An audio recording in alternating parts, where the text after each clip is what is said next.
Shri Tulja Bhavani complex 1 BHK 2 BHK and shop project by Shri Tulja Bhavani developers Gawandiwada opposite Asha park near Bharad Naka Malvan Sindhudurg.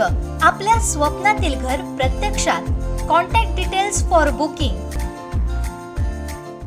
देवगडमध्ये एकीकडे 80% आंबा फळधारणा झालेली दिसत नाही, तर दुसरीकडे देवगडमध्ये पाटगाव येथील इम्रान मकानदार यांच्या आंबा बागेमध्ये चांगल्या प्रकारची फळधारणा झालेली दिसून येते। नियोजनात्मक फवारण्या करून चांगल्या कल्पकतेचा वापर बागेमध्ये केलाय, त्यामुळे चांगली फळधारणा झालेली दिसते। मोहर टिकवण्यासाठी मकानदार यांनी शेतकऱ्यांना मोलाचा सल्ला दिलाय। पाहूया।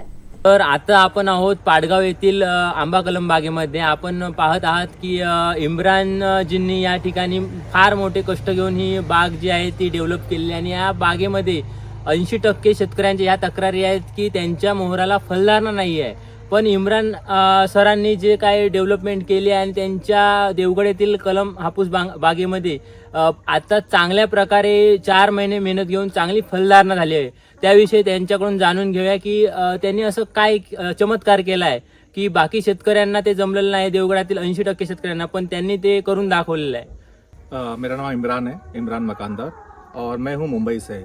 और HDFC बैंक में 10 साल काम करने के बाद में कॉर्पोरेट सर्विस में ओवरऑल 23 इयर्स निकालने के बाद में डिसाइड किया कि अब कुछ अलग करना है। तो थॉट ऑफ कि एक एग्रीकल्चर साइड में अगर प्रोग्रेस किया जाए तो ज़्यादा बेटर होगा। सो इसलिए देवगढ़ में आके आज मैंगो प्लांटेशन में काफ़ी मेहनत की है पिछले अगस्त से, और टिल डेट तक अभी एक कुछ ऐसा हो गया है कि हमने काफ़ी सारा पॉजिटिविटी जो है वो क्रिएट की हुई है यहाँ पे। And positivity in the sense इसमें ये होता है कि सबसे पहले हमको बाग में जो होता है क्लीनिनेस रखना बहुत ज़रूरी होता है, जिसको बोलते हैं हम साफ़ सफाई। साफ़ सफाई अगर रखने से बहुत सारी चीज़ें हैं बदल जाती है। जैसे आज हम कहते हैं कि आज कोई दोस्त अगर मिलता है हमारे साथ में तो दोस्त मुझे पहचानता है, मैं दोस्त को पहचानता हूँ। वैसे ये झाड़ और पौधे होते हैं ये, और ये जो झाड़ होते हैं ये हमको भी जानते हैं, हम भी उनको पहचानना बहुत ज़रूरी होता है। जब ये दोस्ती होती है वो दोस्ती के टाइम पे जितना भी आउटपुट हमको चाहिए झाड़ खुद हमको सामने से देगा। अगर आप देखोगे, अगर अभी की पिछले 4-5 महीने में जो हमने मेहनत की है ओवरऑल, जिसके अंदर हमने जो एज पर जो भी गवर्नमेंट गाइडलाइंस के हिसाब से जो भी ऑर्गेनिक है उसमें भी हमने काफ़ी सारा मेहनत किया हुआ है, और उसमें भी काफ़ी जो फवारनी जिसको हम बोलते हैं, जो एवरी 8 डेज 10 डेज में फवारनी होती है वो करनी पड़ती है, ज़रूरी होती है। अगर उसका आप देखोगे तो आउटपुट जो है, ये आउटपुट अगर आप देखोगे तो काफ़ी शानदार आउटपुट आ गया है इसका इसमें। और ये अगर देखोगे तो कनी काफ़ी खिल रही है कनी है, अगर ओवरऑल अगर देखा जाएगा तो मेरा जितने भी शेतकरी लोग हैं उनसे एक ही दरख्वास्त है, एक ही रिक्वेस्ट है कि सबसे पहले साफ़ सफाई रखें बाग में, और जो पॉजिटिविटी है वो क्रिएट करें। उसके बाद फल जो है अपने आप ही आपको मिल जाएगा, उसमें किसी के लिए कोई भी कुछ करने का ज़रूरत नहीं है। बाकी जो है मेहनत करते रहिए, और ऑर्गेनिक में जितना हो सके अपना ध्यान दीजिए। सर मुझे बताइए, आपने कितने दिन से मेहनत किया है? ये अगस्त में हम यहाँ पे आए थे, जब बाग में हम आए थे तो अगस्त से आए थे। अगस्त में आके सबसे पहला जब बारिश का सीज़न था, जब रेनी सीज़न था, रेनी सीज़न में सबसे पहला हमारा काम था कि हमने कुछ आउटपुट नहीं देखा। हमने 2 चीज़ों में झाड़ों को डिवाइड कर दिया था।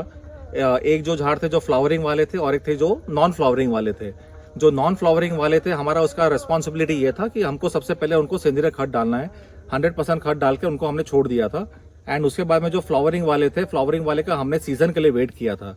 अगर आप देखोगे, अगर अक्टूबर और नवंबर सीज़न में जो ठंडी आती है, जो मिड ठंडी आती है, एंड उसके अंदर जो भी हमारा जो सॉइल का जो मिक्सचर होता है, जिसको हम बोलते हैं लैक्टराइट स्टोन, और जो मिट्टी होती है, सॉइल होता है जिसको कातल मिट्टी बोला जाता है, तो ये स्टोन का और जो मिट्टी का जो ये होता है मिक्सचर होता है, इसके वजह से इधर अर्लियर आम आता है, जिसे हम यहाँ पे अगाड़ी आम भी बोलते हैं।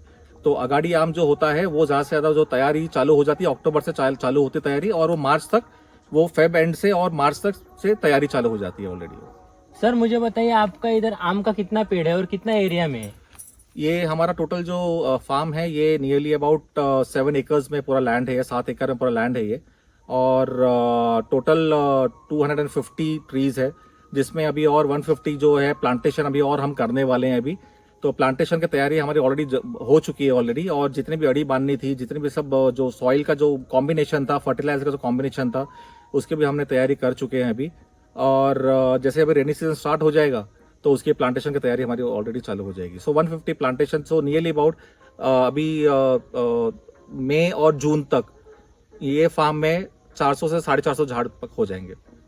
आपको पूरा विश्वास है. आपने ये तैयारी कैसे की कि इसका साफ सफाई कैसा किया, इसको जो बांडगुल होता है वो काटना पड़ता है, वो कैसा किया आपने? वो अभी सबसे पहले जो इम्पोर्टेंट होता है, जो भी हम फर्टिलाइजर इसमें डालते हैं, अभी जितना भी फर्टिलाइजर डालते हैं झाड़ उसको अपने आप ही सींच लेता है अपने पास में, ठीक है. लेकिन अभी इसमें क्या होता है कि बहुत सारे जो जंगली जो झाड़ होते हैं, जैसे जो वेल होती है, जो बांडगुल, जैसे अभी ये भाई साहब बोल रहे थे कि जो बांडगुल होती है वो स्टेम्स में लगी होती है, तो बांडगुल को हमको सबसे पहले निकालना पड़ता है. नहीं तो क्या होता है कि जितना भी जो उसका जो जूस बोलोगे या तो फिर उसका प्रोटीन बोलोगे, विटामिन बोलोगे, कैल्शियम, पोटेशियम जो भी होता है वो खुद ले लेगा, और उसका जो है मात्रा उसका मात्रा ज्यादा उसको मिलेगा और झाड़ को हमारे नहीं मिलेगा. तो इसलिए मैंने पहले भी सेशन में बताया था कि ये जितना भी होगा इसका क्लीनलीनेस रखना बहुत जरूरी है सबसे पहले.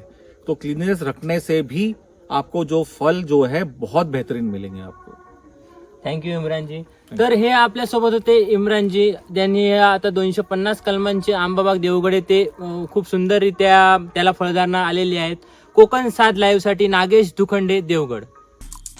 आमचे दिवसभरातले सर्व अपडेट्स, ताज्या घडामोडी आणि थेट लाईव्ह पाहण्यासाठी सबस्क्राईब करा, लाईक करा कोकणचं नंबर 1 महा चॅनल कोकण 7 लाईव्हचं YouTube चॅनल.